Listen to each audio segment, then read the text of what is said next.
সাথে লড়াই করার শক্তি আমাদের নাই, এত কম সংখ্যক মানুষ, আমরা এত বড় বাহিনীর সাথে পারবো না। আর জালুত হলো ওই পালোয়ান, যেই পালোয়ানের কাছে 100, 200, 500, 1000 কোনো ব্যাপার না, একাই জালুতের সাথে পারবে না। এই হলো জালুত, সে হলো জালেম বাহিনীতে আছে। তখন আরেক দল বলল, না কোনো ব্যাপার না, অনেক ছোট্ট বাহিনী আছে যারা আল্লাহর হুকুমে বিজয় লাভ করছে। অনেক ছোট্ট বাহিনী বিশাল বড় বাহিনীকে পরাজিত করে দিয়েছে আল্লাহর হুকুমে, আমরা এই মনোবল নিয়ে সামনে আগাইতে হবে। জিহাদ হলো, লড়াই হলো, আল্লাহ তাআলা তালুতের নেতৃত্বে জালুত বাহিনীকে পরাজিত করে তালুতকে আল্লাহ বিজয় দান করলেন। জালুত নামক পালোয়ান, এই পালোয়ানের সাথে কেউ পারে না। প্রতিদিন মাঠে আইসা বলতো, কে আসো আসো আমার সাথে লড়াই করবা। এই জালুতকে লড়াই করার জন্য তালুত বাহিনীর কেউ সামনে যায় না। তখন হযরত দাউদ আলাইহিস সালাতু ওয়াস সালাম, ছোট্ট একজন মানুষ, উঠতি বয়সী একজন যুবক, এই উঠতি বয়সী যুবক দাউদ আলাইহিস সালাতু ওয়াস সালাম জালুত নামক বড় বীর বাহাদুরকে দুনিয়া থেকে বিদায় করছে। কিভাবে বিদায় করলো আমরা ইনশাআল্লাহ আলোচনায় শুনবো। এতটুকু বুঝছেন নি সবাই? তাহলে মুসা নবী, ইউশা নবী, শামউইল নবী, প্রথম 3 নবী গেল। এরপরে 4টা কথা, তাবুত, তালুত, জালুত, দাউদ। তালুত আপনার, তাবুত সিন্ধুক, তালুত বাদশা, জালুত জালেম, দাউদ আলাইহিস সালাতু ওয়াস সালাম। আল্লাহ তাআলা সূরা বাকারার 246 নম্বর আয়াতে বলেন, আলাম তারা ইলাল মালাই মিন বানি ইসরাঈলা মিন বা'দি মূসা। নবী আপনি কি চিন্তা করেননি মুসা আলাইহিস সালাতু ওয়াস সালামের পর বনি ইসরাঈলের ওই মানুষগুলোকে নিয়ে কি আপনি চিন্তা করেন নাই? কোন মানুষগুলো? ইয ক্বালু লিনাবিয়্যিন লাহুম বা'আস লানা মালিকান নুকাতিল ফি সাবিলিল্লাহ।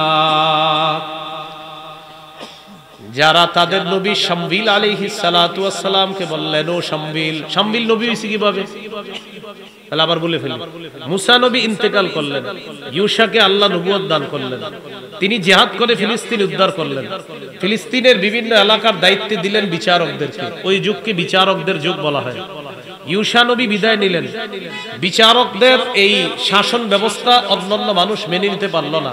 চারদিক থেকে আক্রমণ করতে করতে পৌত্তলিক সম্প্রদায় আক্রমণ করে ফিলিস্তিনকে কাবু করে ফেলে, বিচারকদেরকে পরাজিত করে। ওই বিচারকদের একজন বিচারকের নাম ছিল শামউইল।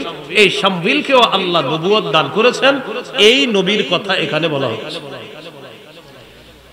ইয ক্বালু লিনাবিয়্যিন লাহুম বা'আস লানা মালিকান নুকাতিল ফি সাবিলিল্লাহ। যখন তারা বলল, ও শামউইল নবী, আপনি আমাদের জন্য একজন বাদশা নিযুক্ত করেন, যার পতাকা তোলে আমরা লড়াই করব, জিহাদ করব, যুদ্ধ করব। ক্বালা হাল আসাইতুম ইন কুতিবা আলাইকুমুল কিতালু আল্লা তুকাতিলু। শামউইল নবী বললেন, এটা অসম্ভব না যে জিহাদ ফরজ করার পর তোমরা জিহাদ করবা না, এটা অসম্ভব না, কারণ তোমাদেরকে জানা আছে, চিনা আছে, মুসা নবীর সাথেও তোমরা এরকম উল্টাপাল্টা করছো। তো বনি ইসরাঈল জবাব দেয়, ক্বালু ওয়া মা লানা আল্লা নুকাতিলা ফি সাবিলিল্লাহ ওয়া ক্বাদ উখরিজনা মিন দিয়ারিনা ওয়া আবনাইনা। আমাদের কি হলো যে আমরা আল্লাহর রাস্তায় জিহাদ করব না, অথচ আমাদেরকে আমাদের ঘর বাড়ি থেকে বের করে দেওয়া হয়েছে, আমাদের সন্তানদের থেকে আমাদেরকে আলাদা করা হয়েছে। কি বলেন আপনি শামউইল নবী? জিহাদ ফরজ করা হলে আমরা অবশ্যই জিহাদ করব। এটা বনি ইসরাঈল জবাব দিল। এখন দেখেন কি হয়, ফালাম্মা কুতিবা আলাইহিমুল কিতালু তাওয়াল্লাউ ইল্লা কালিলাম মিনহুম। যখন তাদের উপর জিহাদ ফরজ করা হলো, তখন তাদের কিছু সংখ্যক ছাড়া সবাই পিছু হটলো। একটু আগে কিন্তু বলছিল জিহাদ ফরজ করলে আমরা সবাই জিহাদ করব, এটা কোনো কথা যে আমরা জিহাদ করব না? আমাদেরকে ঘর বাড়ি ছাড়া করা হয়েছে, আমরা জিহাদ করব না তো কারা করবে? আমাদের ঘর বাড়ি ফেরত চাই, আমাদের ফিলিস্তিন ফেরত চাই, আমাদের বাইতুল মুকাদ্দাস ফেরত চাই, অবশ্যই আমরা লড়াই করব। যেই মাত্র জিহাদ ফরজ হয়েছে বেশিরভাগ পিছনে হটলো, না হুজুর আপনারা যান, আমরা ঘরে আছি। পুবাইলের ওলামায়ে কেরাম ডাকছে যে ইনশাআল্লাহ আগামীকাল সোহরাওয়ার্দী উদ্যানে যেতে হবে। তো আব্বা আম্মা ঘরে নিয়ে কয় হুজুরে যাইলে যাব, তুই ঘরে বসে থাক। এমনি কিন্তু হাত তুলছিল সবাই যে আমরাও যাবো, সবাই হাত তুলছে, সবাই কি তুলছে? ওলামায়ে কেরামদেরকে হাত তুলে দেখাইছে হুজুর ইনশাআল্লাহ আপনি সামনে থাকেন, আমরা পিছনে আছি, আপনি পিছনে তাকায় দেখেন না আছি কিনা, কিন্তু আপনি সামনে থাকেন।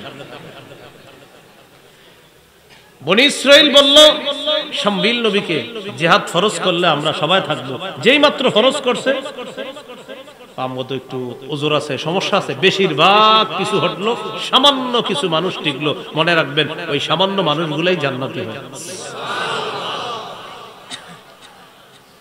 তো আল্লাহ তাআলা বলেন আল্লাহু আলিমুম বিজ-জালিমিন, জালেমদের ব্যাপারে আল্লাহ সম্যক অবগত, সবচেয়ে বেশি জানেন আল্লাহ।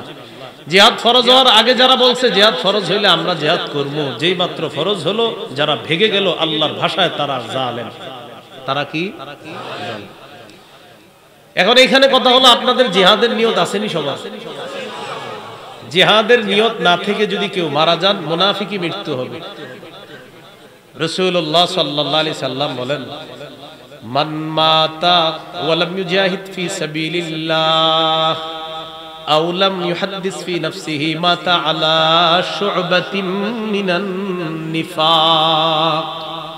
কেউ যদি মারা যায় আল্লাহর রাস্তায় জিহাদ না করে অথবা জিহাদের সংকল্প না রেখে যদি মারা যায়, সে মুনাফিকি মৃত্যুবরণ করবে। রাসূলুল্লাহ সাল্লাল্লাহু আলাইহি সাল্লাম বলেন মান কাতালা ফি সাবিলিল্লাহি ফুওয়াকা নাকাতিন ওয়াজাবাত লাহুল জান্নাহ। ওটের দুধ দুইবার পান করলে যতটুকু সময়ের প্রয়োজন, এক ডুব দুই ডুব পান করলেন, বেশি সময় লাগবে না। নবীজি বলেন এই পরিমাণ যদি কেউ আল্লাহর রাস্তায় লড়াই করে তার জন্য আল্লাহর জান্নাত ওয়াজিব হয়ে যায়। এই পরিমাণ জিহাদের নিয়ত আসেনি সবার? যদি বাংলাদেশের বিজ্ঞ মুফতিরা ফতোয়া দিয়ে ফেলে তখন কি এরকম হবে? ওই যে এটা তাওয়াল্লাউ ইল্লা কালিলাম মিনহুম। তাহলে বলেন ইনশাআল্লাহ। আল্লাহ কবুল করুন। এবার তাদের দাবি হলো আমরা জিহাদ করব, শর্ত হলো একজন আমির লাগবে, একজন শাসক লাগবে, যাকে আমরা বাদশাহ মনে করব, আমির মনে করব, যার পতাকা তলে আমরা জিহাদ করব। শামবিল নবীকে আবদার করছিল। এবার শামবিল নবী কি বলে দেখেন وقال لهم نبيهم إن الله قد بعث لكم طالوت ملكا। শামবিল নবী তাদেরকে বললেন নিশ্চয়ই আল্লাহ তাআলা তোমাদের জন্য তালুতকে বাদশা হিসাবে নিয়োগ করেছেন। কাকে? তালুত। তালুতকে আল্লাহ তাআলা বাদশা হিসাবে নিয়োগ দিয়েছেন, বাদশা হিসাবে নির্বাচন করেছেন তালুত। বনি ইসরাইল কয় ক্বালু আন্না ইয়াকুনু লাহুল মুলকু আলাইনা ওয়া নাহনু বিল মুলকি ওয়া নাহনু আহাক্কু বিল মুলকি মিনহু ওয়া লাম ইউতা সাআতাম মিনাল মাল। বনি ইসরাইল বলল আন্না ইয়াকুনু লাহুল মুলকু আলাইনা, তার রাজত্ব আমাদের উপর কিভাবে হবে? ওয়া নাহনু আহাক্কু বিল মুলকি মিনহু, তার চেয়ে আমরা বেশি যোগ্য রাজত্বের। অথচ একটু আগে বলছে নবীরে নবী আপনি যারে রাজা বানায় দিবেন আমরা তাকেই মানব। যেই মাত্র নবী বললেন আল্লাহ তালুত নামে একজনকে তোমাদের বাদশা বানাইছে, সেই তারা জবাব দিল তালুতটা আবার কে? কোন তালুত? সে আবার কিসের যোগ্যতায় বাদশা হয়? সে আমাদের উপর কিভাবে বাদশাহী করবে? তোর এটা কোনো কথা? বাদশাহীর যোগ্য তার চেয়ে আমরা বেশি। এই কথা বলার পর তারা যুক্তি দিল ওয়ালাম ইউতা সাআতাম মিনাল মাল, তার তো প্রচুর সম্পদ নাই, তাকে তো অনেক সম্পদের প্রাচুর্য দেওয়া হয় নাই, সে নেতা হবে কিভাবে, আমাদের নেতৃত্ব কিভাবে দিবে, তার তো সম্পদ নাই। তাহলে বনি ইসরাইলরা নেতৃত্বের মাপকাঠি বানাইলো সম্পদ হওয়াকে, অনেক টাকা পয়সা হওয়াকে। ঠিক না? মাশাআল্লাহ, একজন ওই পাশ থেকে বলছে আমরাও এটা বানাইছি। এই জন্য কি করবেন, যিনি নেতৃত্ব দিতে চায় তিনিও চিন্তা করে কত টাকা খরচ করা যায়, কারণ আপনারাও অপেক্ষায় থাকেন অমুকের কাছে খামু 500, অমুকের 1000, অমুকের 2000, এরকম কিছু উল্টাপাল্টা মানুষের ওনারা বা কি করবে? যারা দেয় তারা তো এই জন্য দেয় কারণ আপনাদের মাঝে একদল থাকে এইভাবে চা স্টলে বৈশা থাকে নির্বাচনের আগে এই নিয়তে যে প্রত্যেকে আসবে সবার থেকে খামো, যারটা বেশি হবে এরই ভোট দিবে। এই তো সমস্যা আমাদেরও তো আছে, যিনি প্রতিনিধি হবে তার চেয়ে বেশি আমাদের সমস্যা, আমরাও চাই তিনি আমাদের পিছে বেশি খরচ করুক না। আপনার তো উচিত ছিল একজন যোগ্য মানুষকে নেতৃত্বে বসানো, কেন টাকা পয়সার সম্পর্কটা কেন হলো? তো বলতেছে ওয়ালাম ইউতা সাআতাম মিনাল মাল, বনি ইসরাইল বলে আরে কারে তুমি শাসক বানায় দিলা, বাদশা বানায় দিলা, নেতা বানায় দিলা, ওর তো টাকা পয়সাও নেই। শামউইল নবী জবাব দিলেন, ক্বালা ইন্নাল্লাহা আসতাফাহু আলাইকুম, নিশ্চয়ই আল্লাহ তালুতকে তোমাদের উপর নির্বাচন করেছেন, ওয়াজাদাহু বাসতাতান ফিল ইলমি ওয়াল জিসম, আল্লাহ তাআলা তাকে এলেমে এবং শরীরে তোমাদের চেয়ে অনেক বেশি দান করছেন। প্রচুর এলেম দান করছেন, আর হলো তার দৈহিক শক্তি আল্লাহ তাকে দান করেছেন। প্রথমটা হলো প্রচুর এলেম আল্লাহ তাআলা তাকে দান করেছেন। এই জন্য প্রিয় মুসলমান ভাইয়েরা, এখনো আল্লাহওয়ালা যার কলবের মধ্যে এলেম আছে, যার কলবে আল্লাহর ভয় আছে, এই জাতীয় মানুষগুলাকে উচিত আমাদের তাদেরকে বের করে তাদের হাতে আমাদের দায়িত্বটা দিয়ে অন্তত যেন আমরা আমাদের আমানতগুলা সঠিকভাবে পাই, গরিব যেন তার সঠিক আমানতটা তার হাতে পায়। কোরআনের এলেম যার মধ্যে থাকবে, হাদিসের এলেম যার মধ্যে থাকবে, ও কখনো উল্টাপাল্টা করবে না, এটা আমরা বিশ্বাস করি ইনশাআল্লাহ। এই কথা বলার পর তিনি বললেন, দেখো এইগুলা বইলা লাভ নাই, ওয়াল্লাহু ইউতি মুলকাহু মাইয়াশা, আল্লাহ যাকে ইচ্ছা তাকে রাজত্ব দান করেন, তার টাকা পয়সা নাই তো কি হয়েছে, আল্লাহ চেয়েছে তাকে রাজত্ব দান করেছেন, এই যুক্তি তোমরা দিও না। ওয়াল্লাহু ওয়াসিউন আলিম, আল্লাহ প্রচুর দান করেন, আল্লাহ প্রশস্ত দাতা। মালিকা সম্প্রদায়ের দখলে আছে ফিলিস্তিন, বাইতুল মুকাদ্দাস। এই ফিলিস্তিনকে মুক্ত করার জন্য, জালেমদের জুলুম থেকে হেফাজত করার জন্য মুসা আলাইহিস সালাতু ওয়াস সালাম বনি ইসরাইল সম্প্রদায়ের সাথে পরামর্শ করে বললেন, তোমরা আমার সাথে চলো, আমি তোমাদেরকে সাথে নিয়ে আমালেকা সম্প্রদায়ের বিরুদ্ধে জিহাদ করে ফিলিস্তিন উদ্ধার করব। মুসা আলাইহিস সালাতু ওয়াস সালামের জাতি জবাব দিলেন, আপনি আর আপনার রব যায় যুদ্ধ করেন, আপনি আর আপনার রব আল্লাহ গিয়ে যুদ্ধ করেন। ফাযহাব আনতা ওয়া রাব্বুকা ফাকাতিলা, আপনি আর আপনার রব যান, ফাকাতিলা, আপনারা দুইজনে লড়াই করেন। ইন্না হাহুনা কাঈদুন, আমরা এখানেই বসা থাকব, আমরা আপনার সাথে যাব না।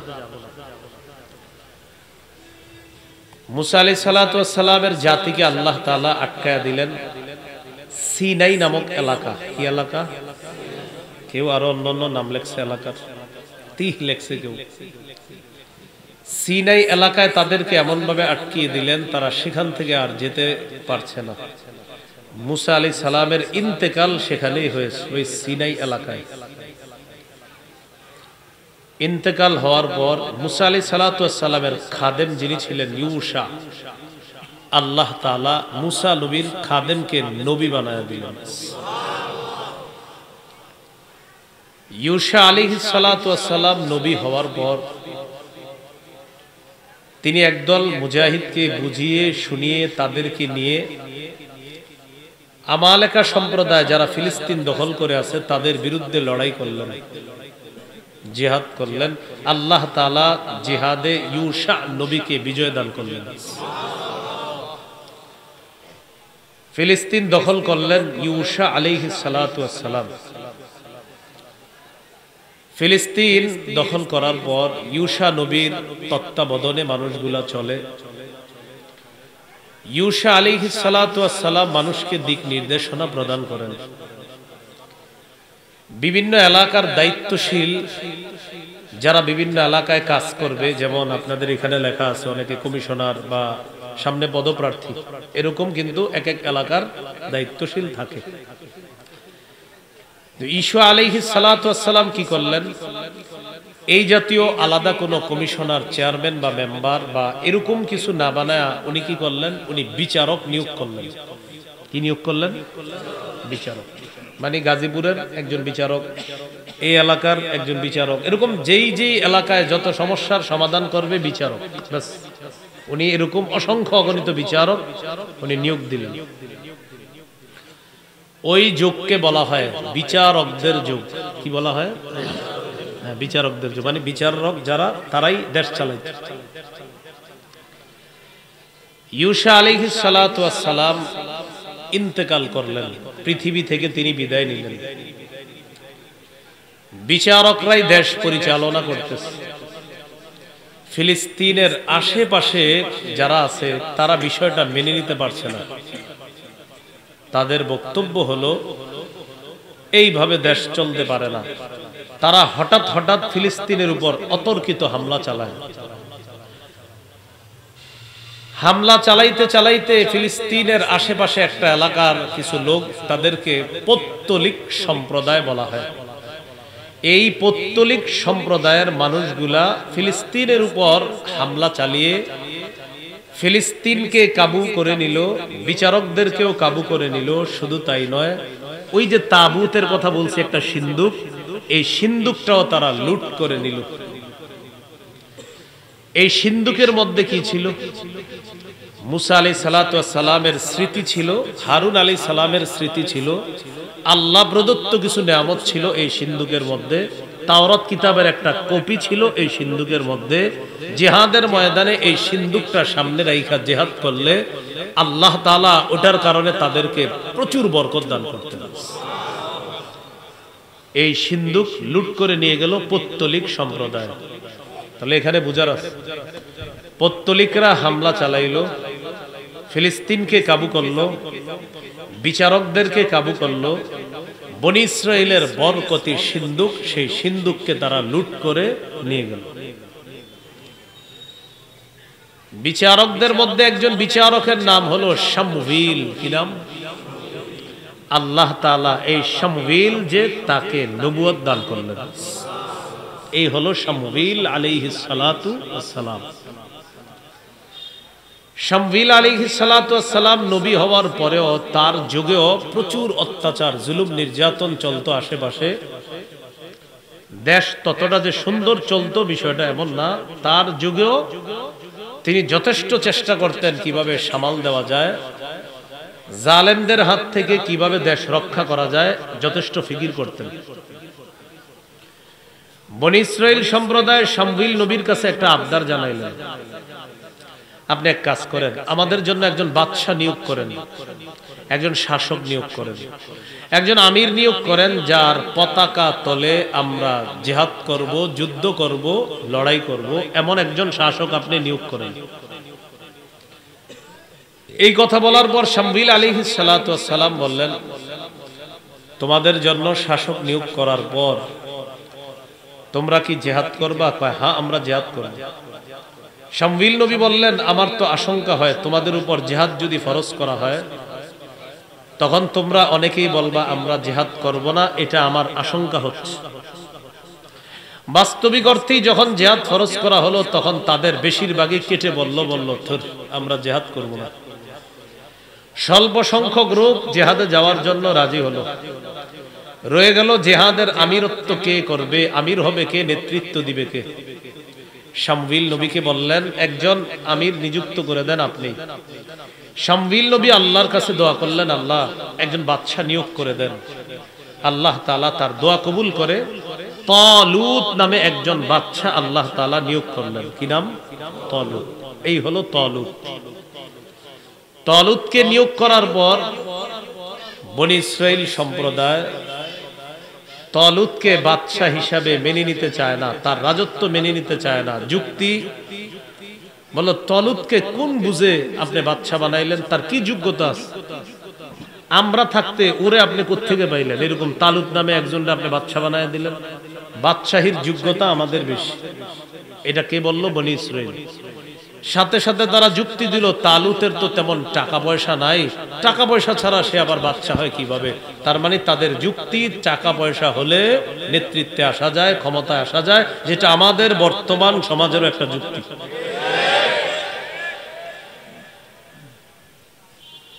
তো তালুতের টাকা পয়সা নাই, এটা বনী ইসরাইল বলল। তখন শামবিল নবী বললেন, টাকা পয়সা, নেতৃত্ব পাওয়ার যোগ্যতা, এটা তোমাদেরকে কে বলল? তালুতের মধ্যে দুটি যোগ্যতা আছে, যে যোগ্যতার কারণে আল্লাহ তাকে তোমাদের বাদশা বানাইছে। একটা হলো তার এলেম আছে, শরীয়তের বিদ্যা। সুবহানাল্লাহ। কিসের বিদ্যা? শরীয়তের বিদ্যা।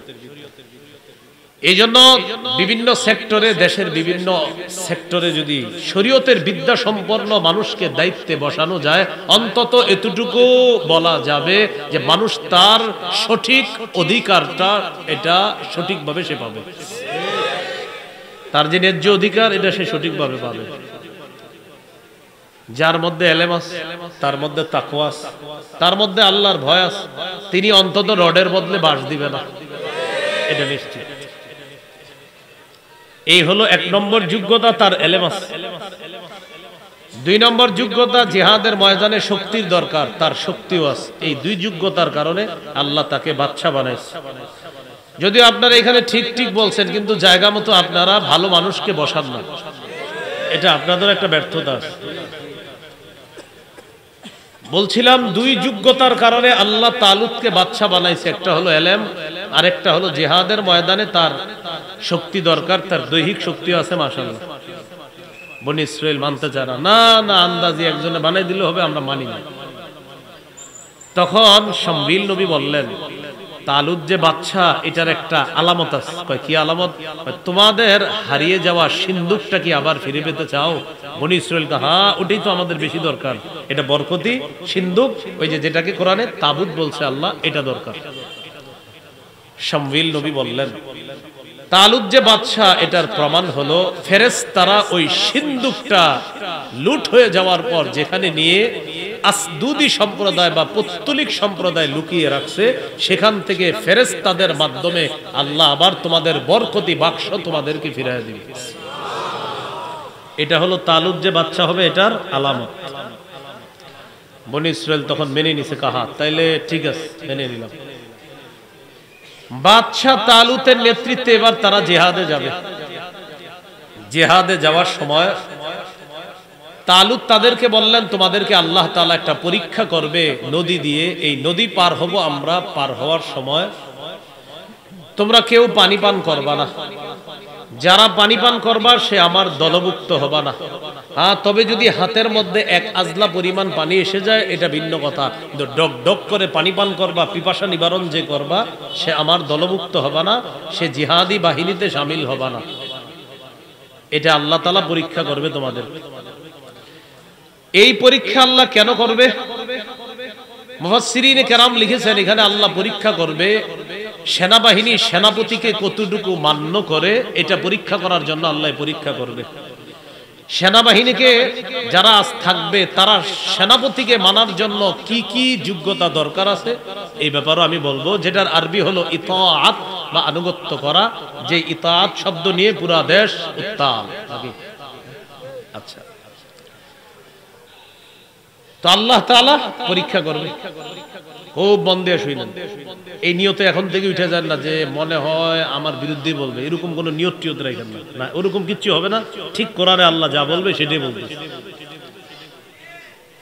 পরীক্ষা করার পর তালুত বললেন, যারা পানি পান করবে না তারাই আমার দলভুক্ত হবে, আর যারা পানি পান করবে তারা বাদ হয়ে যাবে। দেখা গেল বেশিরভাগ পানি পান করছে, কয়েকজন পানি পান করে নাই, মুষ্টিময় কিছু মুজাহিদ টিকে রইল। তখন তারা বলল, জালুত বাহিনী, ওই যে জালুত, জালুত জালেম, জালুত বাহিনী প্রাচুর্যের অধিকারী, আলিম, আল্লাহ সর্বজ্ঞানী। এখন বনী ইসরাইল বলতেছে, আচ্ছা ঠিক আছে বুঝলাম সব, তালুতরে আমরা মেনে নিতে পারতেছি না, আমাদের আসলে মন চাইতেছে না, এরপরেও আর কোন দলিল আছে আপনার কাছে যে তালুত যে বাদশা হবে আমাদের? এই কথা বলার পর শামবিল নবী বললেন, হ্যাঁ একটা দলিল আছে, যে দলিলটা তোমরাও খুব খুশি হবা। কয় কি দলিল? وقال لهم نبيهم إن آية ملكه أن يأتيكم التابوت فيه سكينة من ربكم وبقية مما ترك آل موسى وآل هارون تحمله الملائكة তালুত বাদশাহ, এই বাদশাহীর আলামত হলো তোমাদের কাছে তোমাদের সিন্ধুক ফিরে আসবে, তোমাদের তাবুত, তাবুত মানে সিন্ধুক, তোমাদের ওই সিন্ধুক ফিরে আসবে। ফিহি সাকিনাতুম মির রাব্বিকুম, যে সিন্ধুকের মধ্যে তোমাদের রবের পক্ষ থেকে সাকিনা আছে, প্রশান্তি আছে, নিয়ামত আছে, তাওরাত আছে। ওয়া বাকিয়াতুম মিম্মা তারাকা আলু মুসা ওয়া আলু হারুন, যে সিন্ধুকের মধ্যে মুসা নবীর রেখে যাওয়া অনেক স্মৃতি আছে, হারুন নবীর অনেক স্মৃতি আছে। তাহমিলুহুল মালাইকা, টেনশন করো না, ফেরেশতারা বহন করে সিন্ধুক তোমাদের কাছে দিয়ে যাবে। ইন্না ফি যালিকা লাআয়াতাল লাকুম ইন কুনতুম মুমিনিন, যদি তোমরা মুমিন হও এটার মধ্যে তোমাদের জন্য নিদর্শন রয়েছে। আল্লাহর কুদরতে সিন্ধুক যারা লুট করেছিল ওই সম্প্রদায় পত্তলিকদের মধ্যে একটা গোষ্ঠীর নাম ছিল আসদুদি। কি নাম? এই আসদুদি সম্প্রদায় ওই সিন্ধুকটা লুট করে এক জায়গায় লুকিয়ে রাখছিল। ফেরেশতারা সেখান থেকে আইনা সিন্ধুক বা তাবুত বা মুসা নবীর স্মৃতি বিজড়িত ওই বরকতগুলা, আল্লাহর বরকত সমৃদ্ধ ওই বাক্সটা বনি ইসরাইলের কাছে ফেরেশতারা আবার ফেরত দিয়ে গেছে, যেটা তারা সামনে রেখা জিহাদ করে বরকত মনে করে। তাহলে এখন কি হয়ে গেল? আপনার নেতা পেয়ে গেল, বরকতি সিন্ধুক পেয়ে গেল, রয়ে গেল জিহাদ। নেতা পাইলো তালুতকে, সিন্ধুক পাইলো তাবুতকে। নেতা তালুত, সিন্ধুক তাবুত। তাহলে নেতৃত্ব দিবে কে বলেন তো? তালুত। আর যেটা সামনে রাখবে বরকতি, এটার নাম কি? তাবুত। একটু বলেন না মুখ দিয়া, তাবুত বলেন, তাবুত। বাদশার নাম লুত, মাশাআল্লাহ। বাদশার নাম আর সিন্ধুকের নাম, শুধু বা আর লামের পার্থক্য, আর হলো ত আর তায়ের পার্থক্য। তলুত তাবুত আর কি। হ্যাঁ, তাহলে দুইটা জিনিস হলো, নেতৃত্ব হয়ে গেল, সিন্ধুক হয়ে গেল। এবার পালা জিহাদের ময়দানে যাবার। জিহাদের ময়দানে রওনা করছে সৈন্যদেরকে নিয়ে তালুত। আল্লাহ তাআলা বলেন, ফালাম্মা ফাসালা তালুত বিল জুনুদি ক্বালা ইন্নাল্লাহা মুবতালিকুম বিনাহার। তালুত যখন সৈন্যদেরকে নিয়ে রওনা করলেন, তালুত হঠাৎ বললেন, ইন্নাল্লাহা মুবতালিকুম বিনাহার, আল্লাহ তাআলা তোমাদেরকে নদী দ্বারা পরীক্ষা করবেন। জিহাদের ময়দানে যাওয়ার সময় নদী পাড়ি দিতে হবে, এই নদী পাড়ি দেওয়ার সময় পানি পান করবা না, এটাই হলো তোমাদের পরীক্ষা। যারা পানি পান করবা, ফামান শারিবা মিনহু ফালাইসা মিন্নি, যে পানি পান করবে সে আমার দলভুক্ত হবে না। ওয়ামান লাম ইয়াতআমহু ফাইন্নাহু মিন্নি ইল্লা মান ইগতারাফা গুরফাতাম বিয়াদি। আর যারা পানি আস্বাদন করবে না, তবে হাতের এক আজলা যদি হাতের মধ্যে চলে আসে সামান্য, এটা সমস্যা নাই। ডক ডক করে যারা পানি পান করবে না, তালুত ঘোষণা করলেন তারাই হবে অবশিষ্ট মুজাহিদ, তাদেরকে নিয়ে আল্লাহর রাস্তায় লড়াই করব। এখন প্রশ্ন হলো, হুজুর পরীক্ষাটা কি দরকার? বেচারারা রওনা করছে জিহাদ। মুফাসসিরিনে কেরাম লেখেন পরীক্ষা দরকার এই কারণে, আমিরের কথা কতটুকু মানে এটা যাচাই করার জন্য। কিসের কথা? আমিরের কথা। হ্যাঁ, মন দিয়ে শুনে নিন। সূরা নিসার 59 নম্বর আয়াতে আল্লাহ বলেন, সূরা নিসার 59 নম্বর আয়াত, ইয়া আইয়ুহাল্লাযীনা আমানু আতিউল্লাহ ওয়া আতিউর রাসূলা ওয়া উলিল আমরি মিনকুম। হে ঈমানদারগণ, তোমরা আল্লাহর আনুগত্য করো, রাসূলের আনুগত্য করো, ওয়া উলিল আমরি মিনকুম, তোমাদের মধ্যে দায়িত্বশীল যারা তাদের আনুগত্য করো। কয় আনুগত্যের কথা বলা হয়েছে? 3। বলেন, আল্লাহর আনুগত্য, রাসূলের আনুগত্য, উলুল আমরের আনুগত্য। বলেন আবার, আল্লাহর আনুগত্য, রাসূলের আনুগত্য, উলুল আমরের আনুগত্য। বলেন আল্লাহর আনুগত্য, রাসূলের আনুগত্য, এই দুই আনুগত্য নিঃশর্তভাবে করতে হবে। তবে বলেন তবে উলুল আমর তার আনুগত্য নিঃশর্তভাবে করা যাবে না, সেখানে শর্ত লাগবে।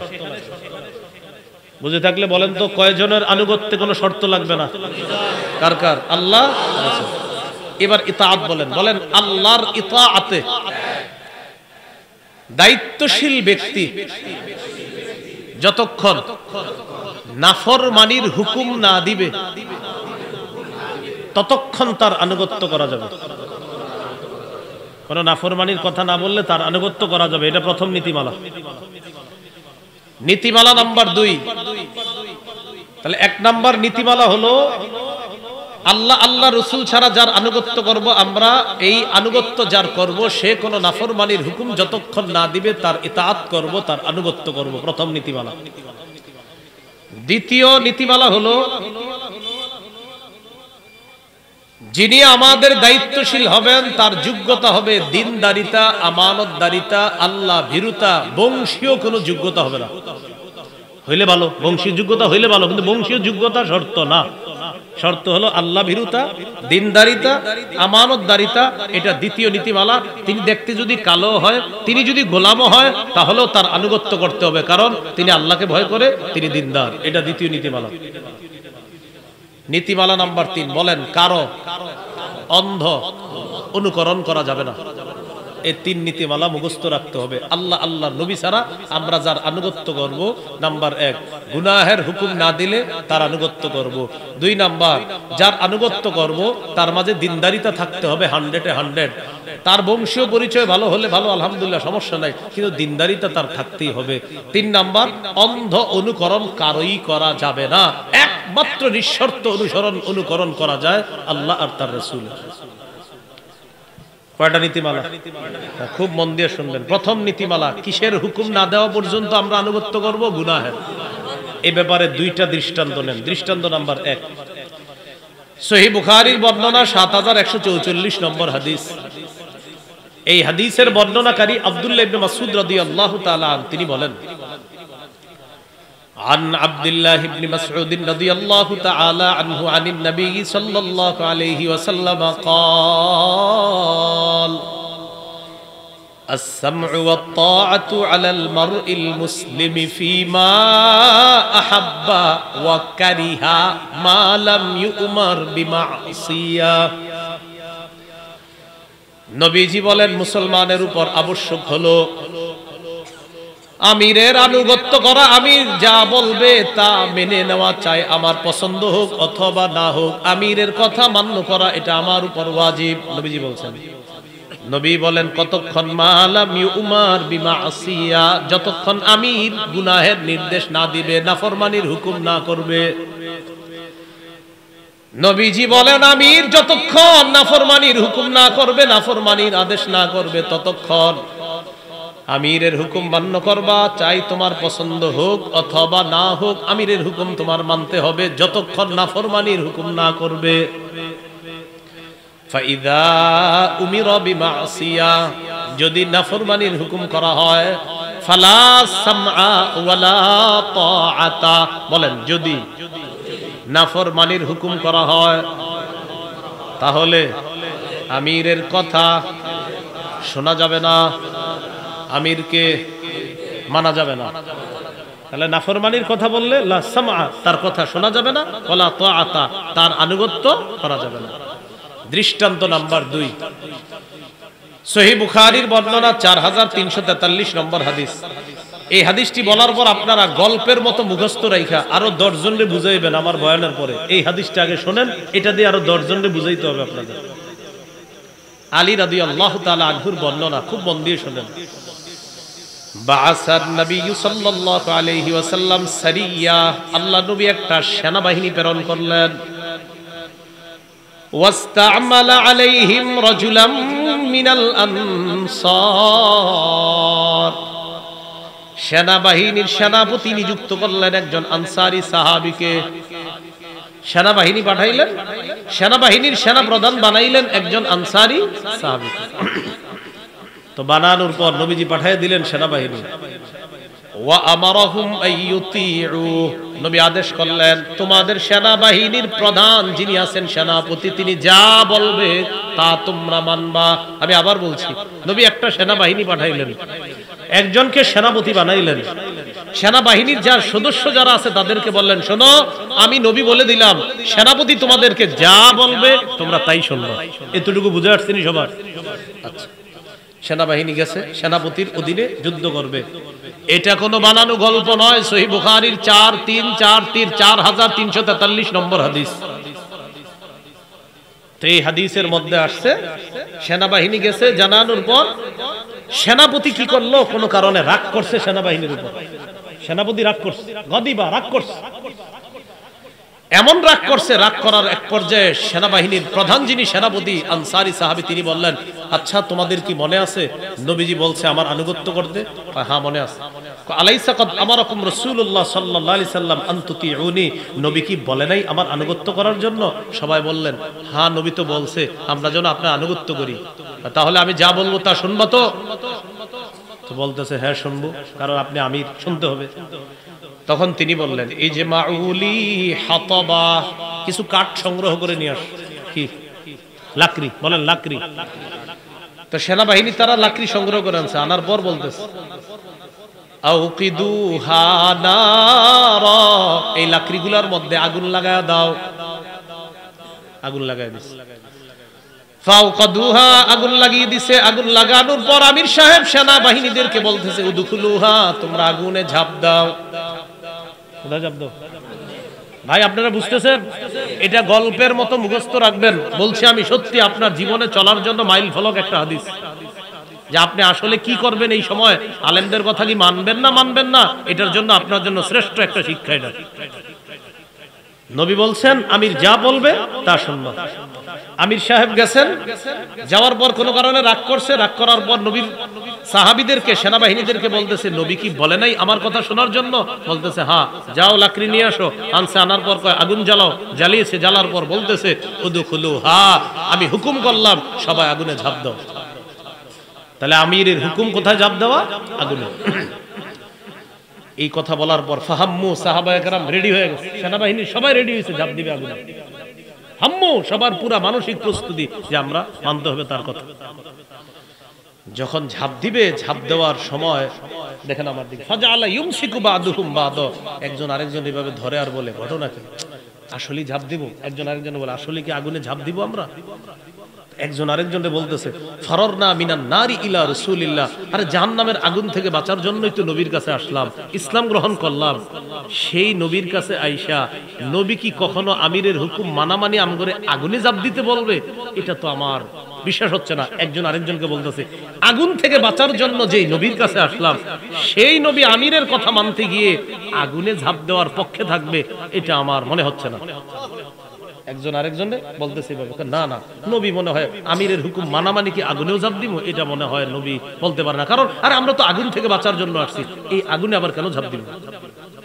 এইগুলা আপোষের মধ্যে বলা বলি করতেছে। হাত্তা খমাদাতিন নার, ইতিমধ্যে এইগুলা বলতে বলতে আগুন নিভে গেছে, আগুনটা নিভে গেছে। ওয়াসাকানা গদবুহু, আমির সাহেবের রাগও কমে গেছে। নেতা যিনি, তার রাগ, সেনাপতির রাগ কমে গেছে। রাগ কমে যাওয়ার পর যাই হোক আর আগুনে ঢুকা লাগলো না। ফাবালাগান নবী সাল্লাল্লাহু আলাইহি সাল্লাম, ঘটনাটা নবীজির কাছে গেছে, হুজুর এমন এমন একটা ঘটনা। যাই হোক সাহাবায়ে কেরাম কোনো কারণে আপোষের মধ্যে কথা বলতে বলতে আগুনে ঝাঁপ দিবে কি দিবে না এই সিদ্ধান্ত নিতে নিতে আগুন নিভে গেছে। হুজুর এবার বলেন তো আসলে কি আগুনে ঝাঁপ দেওয়া উচিত ছিল আমিরের কথা মাই না? নবীজি বললেন যদি তোমরা আগুনে ঝাঁপ দিতা, কিয়ামত পর্যন্ত সে আগুন থেকে আর বের হতে পারতাম। কি বুঝলেন? নবীজি বললেন তারা যদি আগুনে ঝাঁপ দিত, মা খারাজু মিনহা ইলা ইয়াউমিল কিয়ামা, কিয়ামত পর্যন্ত আর বের হতে পারতো না। নবী এবার বলে দিলেন শোনো, আমি আমিরের হুকুম মানতে বলার অর্থ এই না সে নাফরমানির কথা বললেও তুমি তার কথা শুনবা, বিষয়টা এমন না। লা তাআতা লি মাখলুকিন ফি মাসিয়াতিল্লাহি আযজা ওয়া জাল, আল্লাহর নাফরমানি করে এমন কোন হুকুম যদি আমির দেয় সেখানে তোমরা আনুগত্য করবা না। শোনো আমি নবী বলে দিলাম আত-তাআতু ফিল মারুফ, আমিরের আনুগত্য হবে শুধু ন্যায়সঙ্গত কাজে, এমন কাজে আমিরের আনুগত্য করা যাবে না যে আমিন কোরআন হাদিসের বিরুদ্ধে যা মন চায় বলবে আর আপনি বলবেন আমি তার কথা মেনে নিলাম। সারা দুনিয়ার আলেম বলতেছেন না এটা সঠিক না, এরপরেও যদি আপনার মনে হয় না আমার আমিরেরটাই সঠিক, আল্লাহর কসম আপনি ভুল পথে আছেন, আপনি ভুল পথে আছেন। আপনার হাতে পায়ে ধরে বলছি আপনি ফিরে আসেন, আপনি ফিরে আসেন। আমি তো বললাম ওই যে ওই মহব্বতে নবী আপনারে আগুন থেকে বাঁচানোর চেষ্টা, নবীজি চেষ্টা করতে আসছে, নবীর ওয়ারিস উলামায়ে কেরাম আপনাদেরকে মহব্বত করে আগুন থেকে বাঁচাইতে চায়, তাই কোনো গুমরাহির পথে আপনারা থাকবেন না। আল্লাহ আমাদেরকে বুঝার তৌফিক দান করেন। এই হলো আমির আনুগত্যের প্রথম নীতিমালা, নাফরমানির হুকুম না করা পর্যন্ত আমিরের কথা মানা যাবে। এই হাদিসটা গল্পের মতো করে আরো কয়েকজন বলতে পারবেন না ইনশাআল্লাহ? বলার পর বলবেন ভাই দলিল সাধারণ কিতাব না, কোরআনের পরে সবচেয়ে বিশুদ্ধ কিতাব বুখারী 4343। মাশাআল্লাহ মাশাআল্লাহ, ঠিক আছে। এবার আসেন 43, 4343, 4343। আপনি আরো সুন্দর বলছেন। হ্যাঁ, নীতিমালা নাম্বার 2, যদি কোনো কালো গোলামও আমাদের আমির হয়ে যায় আর তার মধ্যে যদি দিনদারিতা থাকে, তাকওয়া থাকে, আল্লাহ বিরুতা পরহেজগারিতা থাকে, তার অনুসরণ করতে হবে। সুবহানাল্লাহ। সহিহ মুসলিমের হাদিস 1838 নম্বর হাদিস। ইয়াহইয়া ইবনে হুসাইন বলেন সামিয়াতু জাদ্দাতি, আমি আমার দাদিকে বলতে শুনছি, আমার দাদি, তিনি বলেন আমার দাদিকে আমি বলতে শুনছি, আন্নাহা তুহাদ্দিসু, আমার দাদি হাদিস বর্ণনা করেছে। আমার দাদি বিদায় হজের ভাষণে আল্লাহ নবীর ভাষণ শুনছে। সুবহানাল্লাহ। ইয়াহইয়া ইবনে হুসাইন রাহমাতুল্লাহ আলাইহি বলেন আমার দাদি আমার নবীর ভাষণ শুনছে, বিদায় হজের ভাষণ। সেই ভাষণের মধ্যে আল্লাহ নবী বলেন ওয়ালাউ ইসতুমিলা আলাইকুম আব্দুন ইয়ানি আব্দুল আসওয়াদ, তোমাদের নেতৃত্ব যদি কোনো কালো গোলামকেও দেওয়া হয়, তার মধ্যে যদি আল্লাহ ভীরুতা তাকওয়া থাকে, ইয়াকুদুকুম বিকিতাবিল্লাহ, সে যদি তোমাদের মাঝে আল্লাহর কিতাব অনুযায়ী ফয়সালা করে, যদিও সে গোলাম, যদিও সে কালো, ফাসমাউ, কোরআনে হেদায়েত আল্লাহর হাতে, আল্লাহ তাআলার হাতে হেদায়েত আল্লাহ তাআলা বলে দিয়েছেন। এন্ড কেউ যদি বলে যে আল্লাহর হাতে হেদায়েত নাই, এটা নিঃসন্দেহে গোমরাহি পথ, ভ্রষ্ট কথা। এরকম কথা এটা কি কোরআনের পক্ষে হলো না কোরআনের বিরুদ্ধে কথা হলো? এজন্য আমি মাঝে মাঝে অনেকের আলোচনা শুনি আর মনে করি আমার মনে হয় যে পুরো কোরআন পড়ে না। এরকম আপনার অনেকের আলোচনা শুনি, শোনার পরে আমি চিন্তা করি কি কয়, কোরআনেই তো এটার জবাব দিয়ে দিছে আল্লাহ তাআলা কত জায়গায়। তারপরে আমি মনে করি যে উনি মনে হয় কোরআনও পড়ে না। একদিন এক ভাই দেখ তাফসিরের মধ্যে কি এক উদ্ভট কথা বলে ফেলছে। পরে আমি বললাম আপনি তাফসির করেন, আপনি মনে হয় আসলে পুরো কোরআন ঠিক মতো পড়েন না, আপনি আমাকে কি শিখাচ্ছেন? আমি বললাম হ্যাঁ পড়েন না তো, সাথে সাথে কয়েকটা দলিল দিলাম কোরআন থেকে। আমি বললাম এগুলো কোরআনের ভিতরে আছে, তো আপনি কোথায় বললেন? কোরআনও পড়ে না ঠিক মতো, হাদিসও পড়ে না ঠিক মতো। এ হলো আমাদের ঝামেলা। ঠুস করে একটা বইলা দেয়, চিন্তাও করে না যে এটা এই জায়গায় আছে কিনা, এটা এই জায়গায় আছে কিনা, বইলা দেয়, যা মন চায় বলে দিচ্ছে। আল্লাহ বুঝার তৌফিক দান করেন। 3 নম্বর নীতিমালা, বলেন অন্ধ অনুকরণ করা যাবে না। সূরা মাইদা 104 নম্বর আয়াত। অন্ধ অনুকরণ কারো করা যাবে না। কোন সূরার কত নম্বর আয়াতের দলিল? 104 নম্বর আয়াত। বলেন 7 নম্বর পারা 4 নম্বর পৃষ্ঠার একদম শুরুর লাইন। এই হাফিজি কোরআন মাজিদ অনুযায়ী 7 নম্বর পারার 4 নম্বর পৃষ্ঠার শুরুর লাইন, সূরা মাইদা 104 নম্বর আয়াত। আল্লাহ তাআলা বলেন وَإِذَا قِيلَ لَهُمْ تَعَالَوْا إِلَى مَا أَنزَلَ اللَّهُ وَإِلَى الرَّسُولِ قَالُوا حَسْبُنَا مَا وَجَدْنَا عَلَيْهِ آبَاءَنَا أَوَلَوْ كَانَ آبَاؤُهُمْ لَا يَعْلَمُونَ شَيْئًا وَلَا يَهْتَدُونَ। একদল মানুষ আছে যখন তাদেরকে বলা হয় তাআলাও, আসো, ইলা মা আনজালাল্লাহ, আল্লাহ তাআলা যা নাজিল করছেন এই দিকে আসো, ওয়া ইলার রাসূল, রাসূলের কাছে তোমরা আসো, ক্বালু হাসবুনা মা ওয়াজাদনা আলাইহি আবাআনা, তখন তারা বলে আমাদের বাপ দাদাদেরকে যেই কাজের উপর পেয়েছি এটাই আমাদের জন্য দলিল, এটাই যথেষ্ট। যদি বলে কোরআনের দিকে আসো, হাদিসের দিকে আসো, তখন বলে ওয়াজাদনা হাসবুনা, এটাই যথেষ্ট, মা ওয়াজাদনা আলাইহি আবাআনা, আমাদের বাপ দাদাদেরকে যেই কাজ করতে পেয়েছি এটাই আমাদের জন্য যথেষ্ট।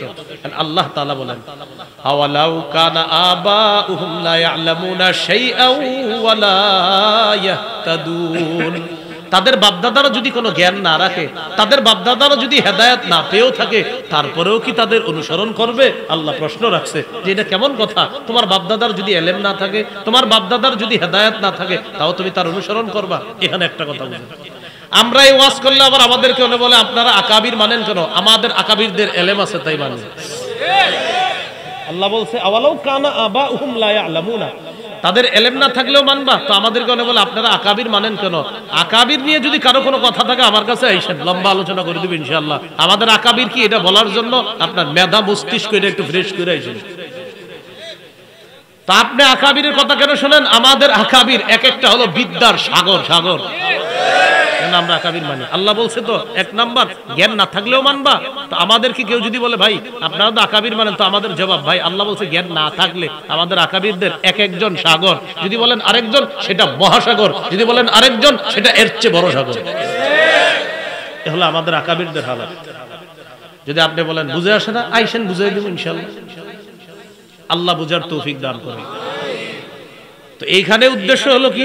এলেম কালাম নাই, হেদায়েতও নাই, এই জাতীয় মুরব্বি মানা যাবে না। এলেমও নাই, হেদায়েতও নাই, বাপ দাদাদের পাইছে, বাস কই বলে দিলাম আমার আব্বা আম্মা এটা করছে, আমার দাদা এটা করছে, তাই আমি এটা করবো। আল্লাহ তাআলা বলেন তোমার বাপ দাদাদের জ্ঞানও যদি না থাকে, হেদায়েতও না থাকে, তাও মানবা? এখান থেকে বোঝা যায় বাপ দাদার যদি জ্ঞান থাকে, যদি হেদায়েত থাকে, তাদেরকে মানা যাবে। বুঝা ঠিক কইতেছেন না? না বুঝা? আল্লাহ বুঝার তৌফিক দান করেন। কোথায় ছিলাম মনে আসেনি? তালুত সৈন্যবাহিনী নিয়ে নদী পাড়ি দিবে, যারা পানি পান করবা আবার জিহাদি দলের মধ্যে আসতে পারবা না, আর যারা পানি পান না করবা তারাই মুজাহিদ বাহিনীতে টিকে যাবা। মনে আসেনি? এখান থেকে কেন আল্লাহ পরীক্ষা করতে চাইলেন আমিরকে কতটুকু মানে, এই আমিরকে কিভাবে মানবো। সেখানে আমরা বলছিলাম মান্য করার ক্ষেত্রে একজন হলেন আল্লাহ, আরেকজন হলেন মুহাম্মদ সাল্লাল্লাহু আলাইহি সাল্লাম। তাদের দুইজনকে আমরা মানবো কোন রকম শর্ত ছাড়া।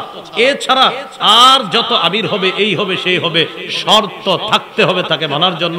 তিনি যদি নাফরমানির হুকুম করে তার কথা মানার কোনো প্রশ্নই আমাদের আসে না। তো এবার দেখেন কি বলে, ফালাম্মা জাওয়াযাহু হুয়া ওয়াল্লাযীনা আমানু মাআহু ফাশারিবু মিনহু ইল্লা কালিলাম মিনহুম, স্বল্প সংখ্যক ছাড়া বাকি সবাই পানি পান করলো। এর মানে বেশিরভাগ বাদ পড়ে গেল, কিছু টিকে গেল।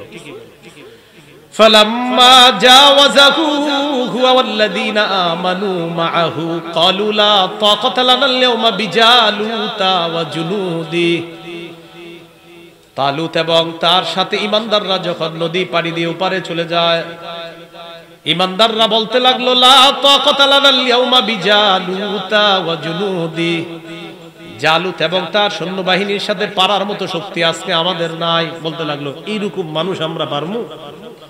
ক্বালাল্লাযীনা ইয়াযুন্নুনা আন্নাহুম মুলাকুল্লাহ, যারা এই বিশ্বাস করে তারা আল্লাহর সাথে সাক্ষাৎ করবে, তারা বললেন কাম মিন ফিআতিন কালিলাতিন গালাবাত ফিআতান কাসীরাতাম বিইজনিল্লাহ, কত ছোট্ট বাহিনী আল্লাহর হুকুমে কত বড় বাহিনীকে পরাজিত করেছে। বদরের যুদ্ধে ৩১৩ জন হাজার বাহিনীর সশস্ত্র বাহিনীকে পরাজিত করছে। রাগের দিন রাত্রে আহারে নবীজি কি কান্না করছে, আল্লাহ আমার সাহাবীরা ঘুমাইতেছে, মাবুদ এদেরকে যদি কালকে বেঈমানরা শেষ করে দেয়, আপনাকে আল্লাহ বলার মতো কেউ থাকবে না, লা তু'বাদ ফিল আরদি আবাদা, আপনার ইবাদত করার মতো কেউ থাকবে না। আবু বকর সিদ্দিক আয়েশা দেখে কানতে কানতে চাদরটা পর্যন্ত পড়ে যাচ্ছে, পিছন দিয়ে আয়েশা ধরছে, জড়ায়া ধরে বলতেছে হাবিব আর কান্না করার দরকার নাই, আল্লাহ তাআলা সায়ুনজিজু লাকা মা ওয়াদাকা রাব্বুক, আপনার রব যে ওয়াদা করেছেন ইনশাআল্লাহ রব সেই ওয়াদা পূর্ণ করবেন। তো বাকি ইতিহাস, বদর যুদ্ধের আমার আলাদা একটা আলোচনা আছে, তো ওখানে দেখবেন, ওখানে আলোচনা আছে যে আল্লাহ তাআলা স্বল্প সংখ্যক বাহিনীকে কিভাবে বিজয় দান করছে। এক সাহাবী এসে গো হুজুর আমার সামনে এক শত্রু যাইতেছে, কে জানে ওর ইচ্ছা মতো পিটাইতেছে, খালি পিটানটা দেখতেছি, মারতেছে কিনা দেখতেছি না। বুখারীর বর্ণনা। কি দেখছো? নাকে আঘাত লাগে, কপালে আঘাত লাগে, গালে লাগে, মারতে মারতে দেখি পড়ে গেছে। তাবুকের আওয়াজ যেমন ঠুস ঠুস করে হয় হুজুর, এরকম আওয়াজ শুনছি, কে মারে কাকে, মারতেছে কাকে এটা দেখতেছি, কে মারে এটা দেখতেছি না। নবীজি বললেন এটা বুঝতেছো না, আল্লাহর ফেরেশতা। এ হলো বদরের বাহিনী। তো আল্লাহর যখন সাহায্য থাকবে, আল্লাহর যখন হুকুম থাকবে, ছোট বাহিনীকেও বড় বাহিনী পরাজিত করতে পারে না, বরং ওই ছোট্ট বাহিনী আল্লাহর সাহায্য নিয়ে বড় বাহিনীকে পরাজিত করে। আল্লাহু মা'আস সাবিরিন, যারা ছোট্ট বাহিনী হওয়ার পরেও ধৈর্যশীল হবে, আল্লাহ ধৈর্যশীলদের সাথে আছে। সুবহানাল্লাহ। চলে আসলো, লড়াই হবে জালুত বাহিনীর সাথে। বলেন তালুত বাহিনীর লড়াই হবে কার সাথে? মাশাআল্লাহ। তালুতের সাথে বরকতি একটা জিনিস আছে, কি জানি? থুরমিয়া, সিন্দুক না বলে ওই শব্দটা বলেন। সিন্দুক ঠিক আছে, ওই শব্দটা বলেন না, সুন্দর লাগে। তাবুত, তাবুতটা বললে সুন্দর লাগে। তালুতের সাথে কি আছে? তাবুত। লড়াই হবে কার সাথে? জালুতের সাথে। তালুতের লড়াই হবে জালুতের সাথে। তালুত বাহিনীর সাথে একটা বরকতি সিন্দুক আছে, যেটাকে আরবিতে কি বলে? কোরআনের ভাষায় কি বলে? তাবুত। তাহলে তালুত, তাবুত সৈন্যবাহিনী নিয়ে আসছে, লড়াই হবে জালুতের সাথে। চলে আসছে, আসার পর ময়দানের মধ্যে ঝাঁপায়া পড়ছে, তুমুল লড়াই চলতেছে। তালুত বাহিনী মাশাআল্লাহ এগিয়ে আছে। সুবহানাল্লাহ। মুজাহিদ বাহিনীর মধ্যে দাউদ নবীর দুই ভাই আছে। বিক্রমে লড়াইয়ে তালুত বাহিনী মাশাআল্লাহ এগিয়ে আছে, কিন্তু জালুত নামক পালোয়ানের সামনে যাওয়ার মতো কারো দুঃসাহস হচ্ছে, আপনার সাহস হচ্ছে না কারো। তো জালুত প্রতিদিন আপনার মাঠে এসে বলে, কে আসো, আসো আমার সাথে আসো। কেউ সামনে যায় না। দাউদ আলাইহিস সালাতু ওয়াস সালাম আয়েশা তার ভাইদেরকে খুঁজতে এসে দেখে জালুত নামে একজন এরকম খালি ঘোষণা করে। দাউদ নবী বললেন, ঘটনা কি? উনি এরকম ঘোষণা করে কেন? কয় সবাই সাইজ হয়ে গেল, সে এখনো বাকি আছে, এর সামনে যাওয়ার মতো কারো শক্তি হচ্ছে না। দাউদ নবী তালুত বাদশার কাছে গিয়ে বললেন, আপনি যদি অনুমতি দেন আমি একটু তার সাথে যাইতে পারি। আমরা অনুমতি ছাড়া তো যাওয়া যাবে না, আপনি অনুমতি দেন। উঠতি বয়সী যুবক। বাদশা তালুত বললেন, তুমি শুধু শুধু ছোট্ট মানুষ, পারবা না। বাহিনীতে যারা আছে তারা সবাই বলল, এই ভুল ভুলেও করেন না, এর কি পাঠাবে? দাউদ নবী আবার বললেন, আপনারা একটু, যেহেতু আপনারা যেহেতু কেউ যাচ্ছেন না, তো আমাদের পাঠাইতে সমস্যা কোথায়? পাঠান আমার। বাদশা অন্যদের সাথে পরামর্শ করে দাউদ আলাইহিস সালাতু ওয়াস সালামকে পাঠাইলেন। জালুত বীর বিক্রমে দাঁড়ায় দেখে পিচ্ছে একজন আসতেছে, একটা পাথর নিছে। পাথর নেওয়ার পর জালুতের সামনে গিয়ে বিসমিল্লাহ বলে একটা পাথর এনে মারছে, মাথার ভিতরে ঢুকে গেছে। জালুত লুটায় পড়ছে। দাউদ নবী তরবারি নিয়ে চিরতরে খতম করে দিচ্ছে। মুহূর্তের মধ্যে কিচ্ছা খতম, খালাস। বাদশা কয়, সর্বনাশ, কত টেনশনে ছিলাম আমরা, আর এত অল্প সময়ে সব কাহিনী শেষমেশ হয়ে গেল।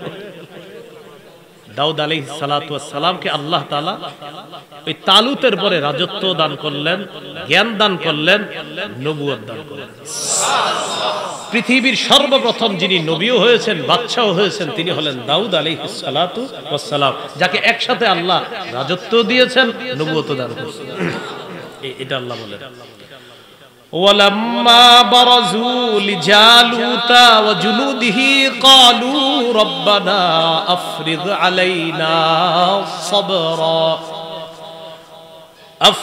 عَلَيْنَا صَبْرًا وَثَبِّتْ أَقْدَامَنَا وَانصُرْنَا عَلَى الْقَوْمِ الْكَافِرِينَ وَلَمَّا بَرَزُوا لِجَالُوتَ وَجُنُودِهِ, যখন তালুত বাহিনী জালুত বাহিনীর মুখোমুখি হয়ে গেল, তালুত বাহিনীর মুজাহিদরা আল্লাহর কাছে দোয়া করতে লাগলেন, আফরিগ আলাইনা সবরা, আল্লাহ আমাদেরকে আপনি ধৈর্য ঢেলে দেন, ওয়া সাব্বিত আকদামানা, আমাদের পাগুলো আপনি জিহাদের ময়দানে অটল রাখেন, ওয়ানসুরনা আলাল কওমিল কাফিরিন, কাফের সম্প্রদায়ের বিরুদ্ধে আমাদেরকে সাহায্য করেন।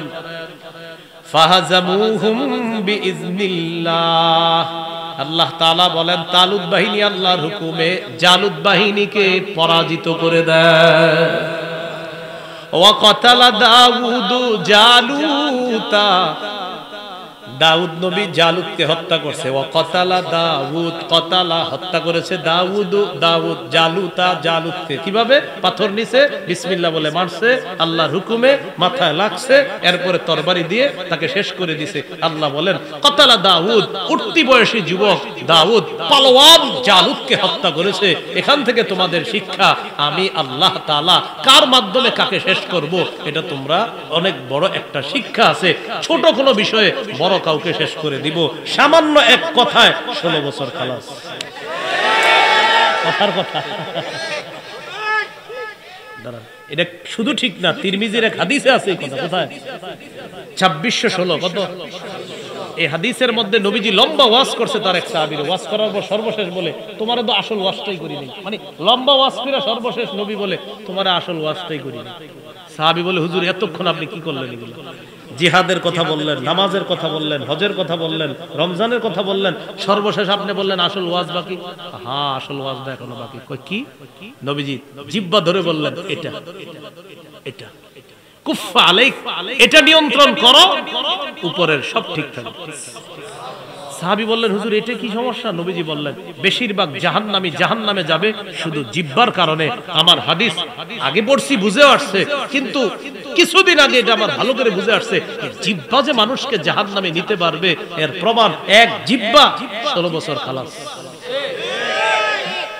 জিহ্বা কি করতে পারে, ভয়ঙ্কর জিনিস এটা। আল্লাহ বুঝার তৌফিক দান করি।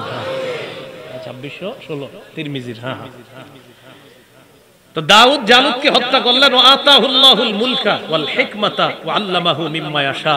আল্লাহ তাআলা দাউদকে রাজত্ব দিলেন, হিকমত দিলেন, আল্লাহ যা ইচ্ছা তাকে সেই বিদ্যা দান করলেন।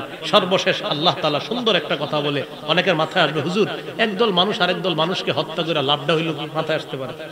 মুজাহিদ বাহিনী জালেমদেরকে হত্যা করছে, তা আল্লাহ বলেন ওয়ালাউলা দাফউল্লাহিন নাসা বা'দাহুম বিবা'দ, একদল ভালো মানুষ দ্বারা আরেকদল খারাপ মানুষকে যদি আল্লাহ প্রতিহত না করতেন, একদল ভালো মানুষ দ্বারা আরেকদল খারাপ মানুষকে যদি আল্লাহ প্রতিহত না করতেন, লাফাসাদাতিল আরদু, জমিনে ফাসাদ সৃষ্টি হতো, এই জমিন নষ্ট হয়ে যেত। একজন মর্দে মুজাহিদ যদি মূর্তির বিরুদ্ধে কথা না বলতেন তাহলে আমাদের দেশে বড় বড় মূর্তিগুলো থাকতো। সর্বপ্রথম একজন বলছে মাশাআল্লাহ, তিনি মাত্র বলছিলেন একটার কথা। কয়টা? আল্লাহর কি কুদরত, আল্লাহ তাআলা এমন করছে। তিনি মাত্র একটা কথা বলছে বেচারারে, এই কারণে 3 বছর আল্লাহ তাআলা এত কবুল করছে। চারদিকে তাকাইবেন দেখবেন শেষ। ইনশাআল্লাহ আগামীর বাংলাদেশ ইসলামের বাংলাদেশ। না এই জন্য শর্ত আছে। কি শর্ত? ডেইলি 2 রাকাত অতিরিক্ত নফল নামাজ পড়তে হবে। নফল নামাজ পড়ে আল্লাহর কাছে দোয়া করে বলবেন, আল্লাহ এমন একজন শাসক আমাদের দেশে আপনি পাঠান, যে শাসকের 4টা গুণ হবে: নামাজ কায়েম করা, যাকাত আদায় করা, নেক কাজের আদেশ করা, অসৎ কাজের নিষেধ করা। সূরা হজের 41 নম্বর আয়াতে আল্লাহ বলেছেন, আল্লাযীনা ইম্মাক্কান্নাহুম ফিল আরদ আকামুস সালাহ ওয়া আতাউয যাকাত ওয়া আমারু বিল মা'রুফ ওয়া নাহাউ আনিল মুনকার। আল্লাহ বলেছেন আমি এই পৃথিবী যাদেরকে শাসন ক্ষমতা দেই তাদের মৌলিক কাজ হবে 4টা: নামাজ কায়েম করা, যাকাত প্রতিষ্ঠিত করা, সৎ কাজের আদেশ করা, অসৎ কাজে নিষেধ করা। এমন 4 গুণওয়ালা একজন যেন শাসক আল্লাহ দেয়। আর দোয়া করবেন আল্লাহ তিনি যেন আমাদের দেশে শরিয়া আইন চালু করে, আর এই শরিয়া আইনের সুফলটা যেন মরার আগে দেখতে পাই। যে সুফল দেখতেছে আফগানিস্তান, কারা দেখতেছে? 3 বছর আগে পৃথিবীর বিভিন্ন দেশ বলছিল আমরা তাদেরকে সমর্থন দিচ্ছি না। এখন আফগানিস্তানের হালাত এমন যে তাদের প্রধান শত্রু আমেরিকাও চুপে চুপে এদের সাথে একটু বন্ধুত্ব করতে চায়। আফগানিস্তান বলে গোনার টাইম নেই। এজন্য মনে রাখবেন, আল্লাহর সাহায্য নিয়ে মুসলমান যখন চলবে তখন তার এদিক সেদিক তাকানোর প্রয়োজন হয় না। যার সবচেয়ে বড় প্রমাণ বর্তমানে আফগানিস্তান নিয়ে প্রচুর পড়াশোনা করেন, এতে আপনার মাঝে অনেক কিছু জাগ্রত হবে, অনেক অনুপ্রেরণা পাবেন আপনি। যে 3 বছর আগে যে দেশটারে নিয়ে কেউ তেমন কোনো পাত্তাও দিত না, সেই দেশের বর্তমান অবস্থা, প্রতিদিন অর্থনীতির মুদ্রাস্ফীতি যখন উঠানামা করে দেখবেন প্রায় সময় আফগানিস্তান 1 নম্বরে। এটা কিভাবে সম্ভব বলেন? হ্যাঁ হ্যাঁ হুজুর দরকার, সুন্দর কথা। প্লেন চালাবে কে? পাগড়িওয়ালারা প্লেন চালাবে। এরপরে কথা হলো মার্সিডিজ গাড়ি টাড়ি তোমার দেশে দিব না। আচ্ছা আফগানিস্তান, আচ্ছা আচ্ছা ঠিক আছে বুঝাইতেছি বিষয়। কিছুদিন পরে এমন গাড়ি বানাইছে মার্সিডিজ ফেল, পাগড়িওয়ালারা গাড়ি বানায় দেখাই দিছে। খাল বন্ধ করে দিছে পৃথিবী তোমাদের সাথে আমগইয়া। এরা কৃত্রিম খাল তৈরি করছে আফগানিস্তান। নারীরা রাস্তায় নামছে কি যে আমরা টাকা পয়সা কামাই করবো, এই অধিকারের আদায়ের লক্ষ্যে রাস্তায় নামছে। আফগানিস্তান সরকার বলল বেতন আগে কত পাইতো? এত। পর্দার সহিত কাজ করো, ডাবল বেতন দেব, যাও। আপনি বলেন এই জাতি আটকাবেন কিভাবে? তো বলছিলাম দুনিয়াতে ফাসাদ শেষ হওয়া দরকার আছে না নাই? আল্লাহ বলেন একদলকে আরেক দলের মাধ্যমে যদি আল্লাহ প্রতিহত না করতেন লাফাসাদাতিল আরদ, পৃথিবীটা নষ্ট হয়ে যেত। ওয়ালাকিন্নাল্লাহা যু ফাদলিন আলাল আলামিন, কিন্তু আল্লাহ তাআলা বিশ্ববাসীর উপর যু ফাদলিন, বড় অনুগ্রহশীল, রহমওয়ালা, দয়াওয়ালা। শেষে বলতেছে তিলকা আয়াতুল্লাহি নাতলুহা আলাইকা বিল হক, হাবিবি যে ঘটনাগুলা সত্যভাবে আমি আল্লাহ আপনাকে জানায়া দিলাম।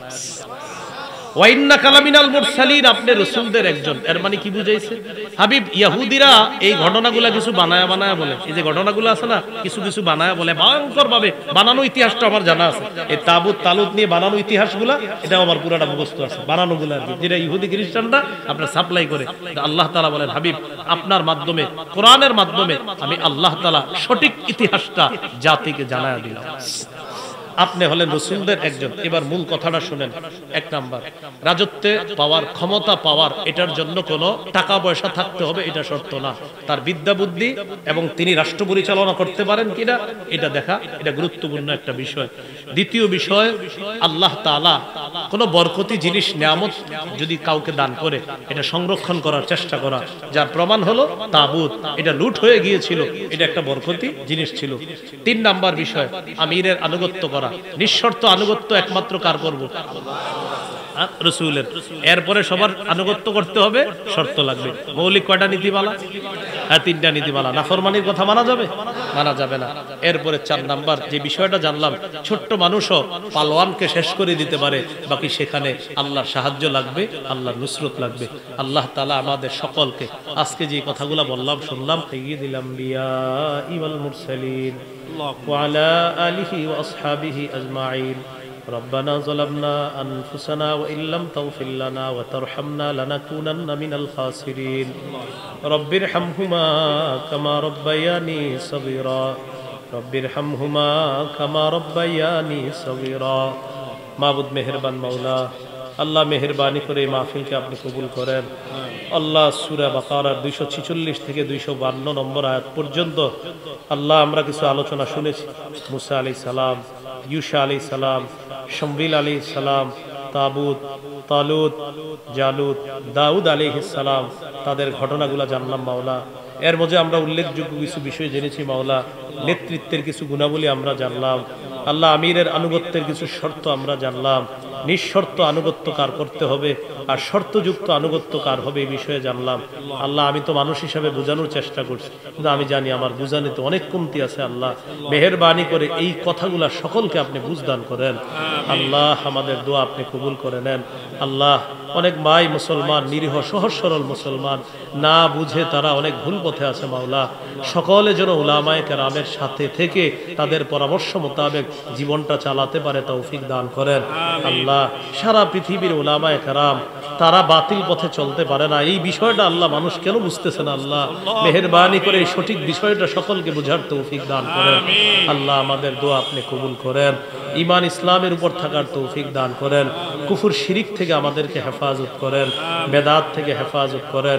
আল্লাহ গাজীপুরের উলামায়ে কেরাম, বিশেষ করে পূর্বাচলের উলামায়ে কেরাম, মীরের বাজারের আশেপাশের উলামা, তুলাবা, সুলাহা, আওয়াম, মাদারিস, মাসাজিদ, আইম্মায়ে মাসাজিদ, মুহতামিমিনে মাদারিস যারা আছে আল্লাহ মেহেরবানি করে আল্লাহ সকলের মাঝে উলফত মোহাব্বত তৈরি করে দেন। আল্লাহ আমাদের দোয়া আপনি কবুল করেন। আল্লাহ আমাদের দোয়া আপনি কবুল করেন। আল্লাহ জানমালের অ্যাক্সিডেন্ট থেকে হেফাজত করেন। ঢাকার উদ্দেশ্যে রওনা করবো, সহি সালেমে নিরাপদে গন্তব্যে পৌঁছায় দিয়েন। আল্লাহ আমার মতো অনেক উলামায়ে কেরাম এই মুহূর্তে বিভিন্ন অঞ্চল থেকে তারা দ্বীনের দাওয়াত দিয়ে কোরআন হাদিসের কথা বলে আপন গন্তব্যে অনেকে রওনা করেছে, করতেছে, করবে মাওলা।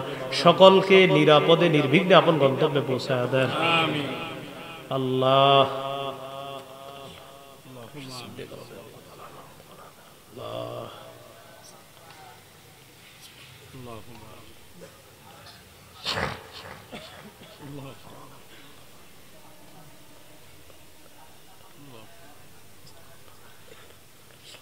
আল্লাহ আমাদের দোয়া আপনি কবুল করেন। যারা ঋণী ঋণ পরিশোধের ব্যবস্থা করে দেন, যারা অভাবী অভাব দূর করে দেন। আল্লাহ যাদের কন্যা বিবাহের উপযুক্ত, যাদের ছেলে বিবাহের উপযুক্ত, আল্লাহ ওই ছেলের জন্য সুপাত্রী আর কন্যার জন্য সুপাত্রের ব্যবস্থা করে দিয়েন। আল্লাহ আমাদের দোয়া আপনি কবুল করেন। ব্যবসায়ীদের ব্যবসায় বরকত দিয়ে দেন, চাকরিজীবীদের কামায়ে বরকত দিয়ে দেন। আল্লাহ আমাদেরকে আপনি মাফ করেন। আপনার কাছে আমার সর্বশেষ বিশেষ একটা আবদার, আজকে এখানে যাদের সামনে বসলাম, যারা আমার সামনে বসছে মাওলা, সবার সাথে আবার জান্নাতে দেখা করায়া দিয়েন। আল্লাহ এই আরজিটা আপনি কবুল করে নেন। আল্লাহ এই আরজিটা আপনি কবুল করে নেন। আল্লাহ এই আরজিটা কবুল করে নেন। আল্লাহ চোখ বন্ধ হয়ে গেলেই তো শেষ হয়ে গেল। আল্লাহ আল্লাহ আমরা জানি আমাদের গুনাহের শেষ নাই। আপনার রহমত ছাড়া জান্নাতে যাওয়া তো অসম্ভব মাওলা। আজকে মায়া করে যেমন রহমতের চাদরে আনছেন আল্লাহ, এইভাবে মায়া করে রহমতের চাদরে আবদ্ধ করে পুল সিরাত পার করে জান্নাতে পৌঁছায় দিয়ে আল্লাহ আমাদেরকে আপনি মাফ করে দিয়েন। ربنا تقبل منا إنك أنت السميع العليم وتب علينا إنك أنت التواب الرحيم صلى الله تعالى على خير خلقه محمد وعلى آله وأصحابه أجمعين سبحان ربك رب العزة عما يصفون। আল্লাহ এই মাদ্রাসার সাথে যারা সম্পৃক্ত আছে, যারা শুরু থেকে সম্পৃক্ত ছিল, যারা দুনিয়াতে নাই, তাদের কবরগুলা জান্নাতের বাগান বানায়া দেন।